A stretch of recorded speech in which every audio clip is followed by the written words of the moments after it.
warahmatullahi wabarakatuh. Halo anak-anak ibu semuanya, selamat bertemu kembali pada pembelajaran hari ini. Mudah-mudahan kita selalu dalam lindungan Allah Subhanahu wa Ta'ala. Patuhi protokol kesehatan ya.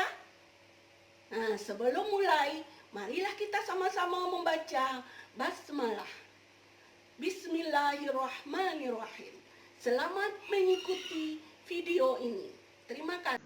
Oke, Ananda semuanya, selamat bertemu kembali pada pembelajaran hari ini. Pembelajaran kita hari ini melanjutkan pelajaran kita pada minggu yang lalu, yaitu tentang jenis usaha yang dikelola secara perorangan dan kelompok.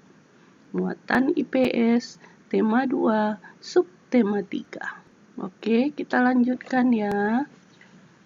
Masih belajar di rumah kan? Jaga kesehatan, patuhi protokol kesehatan.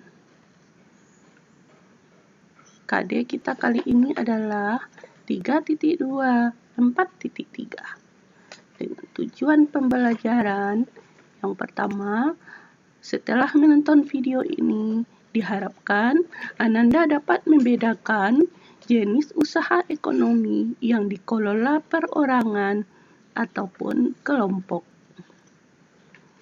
Yang kedua, Ananda dapat mengidentifikasi pengaruh kegiatan ekonomi terhadap kesejahteraan. Dan yang ketiga, Ananda dapat menghargai berbagai jenis usaha ekonomi masyarakat. Kita perhatikan mapping dari pembelajaran kita hari ini. Usaha ekonomi yang dikelola sendiri atau perorangan. Yang pertama, kita nanti akan membahas tentang pertanian, kemudian perdagangan, jasa, dan industri. Yuk, kita cari tahu berikutnya. Yang pertama, bidang pertanian, di mana pada usaha perseorangan, bidang pertanian modalnya terbatas dan lahannya pun terbatas. Contoh seperti yang dilakukan oleh petani ini. Mereka sebagai pekerjanya dan lahannya pun terbatas. Yang kedua adalah bidang perdagangan. Usaha perseorangan di bidang perdagangan itu berskala kecil dan menengah. Contoh, pedagang keliling. Yang kedua, kedai kelontong. Dan yang ketiga, pedagang asongan. Dan yang keempat adalah pedagang pasar. Coba Ananda amati gambar-gambarnya. Ini adalah contoh dari perdagangan perseorangan. Selanjutnya, bidang jasa. Bidang jasa juga mereka memiliki modal terbatas. Contoh, fotokopi. Yang kedua, cukur rambut. Yang ketiga, bengkel. Yang keempat, jual pulsa. Semuanya adalah jenis usaha ekonomi di bidang jasa, di mana modal mereka terbatas. Yang keempat, industri kecil. Itu modalnya juga terbatas dan industrinya termasuk industri rumahan. Yang pertama contohnya adalah usaha tembikar atau usaha pembuatan keramik. Kemudian yang kedua, pembuatan souvenir. Yang ketiga, contohnya anyaman. Dan yang keempat, contohnya mebel atau orang membuat meja kursi. Selanjutnya, jenis-jenis usaha kelompok. Coba Ananda perhatikan mapping berikut. usaha ekonomi yang dikelola kelompok, ada beberapa komponen yang akan kita pelajari. Yang pertama, firma, CV, PT, koperasi, dan BUMN. Yuk kita cari lebih lanjut pembahasannya. Kita lihat bagaimana firma, perseroan terbatas atau PT, persekutuan komanditer, koperasi, dan badan usaha milik negara. Semuanya itu adalah usaha ekonomi yang dikelola oleh kelompok lebih dari 2 orang atau lebih. Berikutnya adalah firma. Firma adalah usaha ekonomi bersama yang didirikan oleh sekurang-kurangnya 2 sekutu. Ciri-cirinya, setiap anggota firma memiliki hak untuk bertindak atas nama firma. Yang kedua, anggota firma bertanggung jawab penuh atas risiko kerugian firma. Berikutnya, biasanya bergerak di bidang hukum atau keuangan. Selanjutnya, persekutuan komanditer atau CV. CV adalah usaha ekonomi yang didirikan oleh sekurangnya 2 orang yang menyetor modal. Ciri-cirinya adalah ada 2 jenis sekutu, yaitu sekutu aktif atau sebagai investor dan pengelola usaha, dan sekutu pasif adalah sebagai investor tetapi tidak ikut mengelola usaha. Selanjutnya, kita lihat persekutuan atau perseroan terbatas.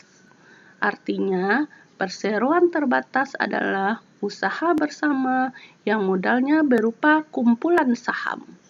Ciri-cirinya, yang pertama, bukti pemilikan berupa saham atau penyetoran modal. Yang kedua, pemilik saham akan memperoleh keuntungan berupa dividen sesuai besar saham. Dan yang ketiga, untuk mengembangkan dan memperluas usaha saham perseroan dapat diperdagangkan di pasar modal.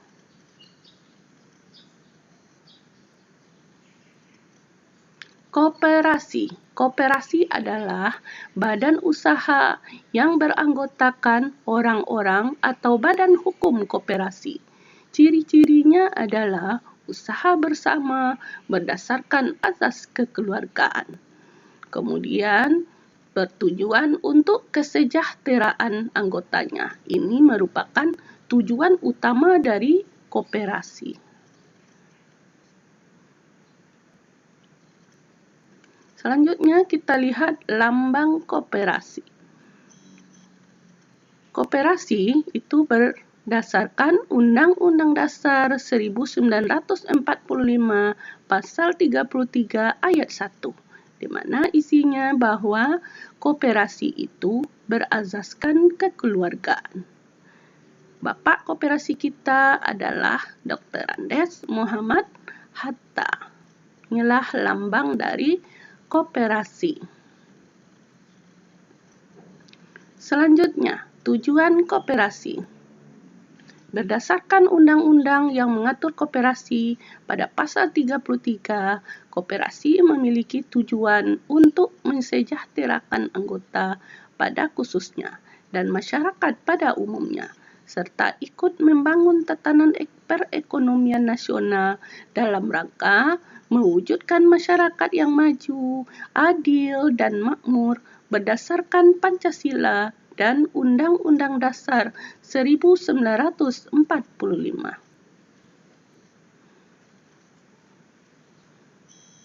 Jenis-jenis koperasi. Yang pertama, koperasi berdasarkan keanggotaannya, yaitu berupa koperasi unit desa, koperasi pasar, koperasi pegawai negeri, dan koperasi sekolah. Yang kedua, koperasi berdasarkan jenis usaha, antara lain koperasi serba usaha, koperasi simpan pinjam, koperasi konsumsi, koperasi produksi. Dan yang ketiga, koperasi berdasarkan tingkatannya. Yang pertama, koperasi primer dan koperasi sekunder. Bentuk iuran koperasi. Yang pertama namanya simpanan pokok, yaitu simpanan yang dibayarkan pada awal kita menjadi anggota koperasi. Kemudian ada lagi namanya simpanan wajib. Simpanan wajib adalah simpanan yang dibayarkan 1 kali sebulan. Besarnya iuran sesuai dengan kesepakatan di RAT, yaitu rapat anggota tahunan yang diadakan sekali setahun. Selanjutnya, Badan Usaha Milik Negara atau BUMN. BUMN adalah perusahaan yang seluruh atau sebagian modalnya dimiliki oleh negara. Ciri-ciri BUMN adalah dapat berupa perusahaan umum atau perum dan perseroan terbatas atau persero. BUMN bergerak di bidang usaha strategis atau vital, misalnya listrik dan kereta api. Berikutnya, mengidentifikasi pengaruh kegiatan ekonomi masyarakat. Yang pertama, untuk meningkatkan pendapatan masyarakat. Kemudian dapat membuka peluang lapangan kerja baru. Yang ketiga, munculnya usaha jasa pengiriman. Dan yang keempat, mudahnya masyarakat memenuhi kebutuhan hidupnya. Selanjutnya, kita lihat bagaimana kita menghargai usaha ekonomi yang ada di masyarakat. Karena kita tahu mata pencaharian masyarakat itu sangat beragam, maka kita harus menghargai apapun pekerjaannya. Yang penting pekerjaan itu halal. Yang pertama, menumbuhkan persaingan usaha yang sehat dalam kegiatan perekonomian. Yang kedua, menghormati usaha ekonomi orang lain dengan tidak iri atas keberhasilannya. Yang ketiga, menjunjung tinggi setiap jenis pekerjaan yang dilakukan oleh orang lain. Yang keempat, meneladani keberhasilan orang lain dengan meniru sikap positif orang tersebut. Sampai berjumpa kembali pada pembelajaran berikutnya. Demikianlah pembelajaran kita kali ini. Semoga Ananda dapat memahaminya dengan baik. Jika Ananda belum paham, silakan kembali menayangkan video ini. Selesai belajar, baca hamdalah. Alhamdulillahirrabbilalamin. Assalamualaikum warahmatullahi wabarakatuh.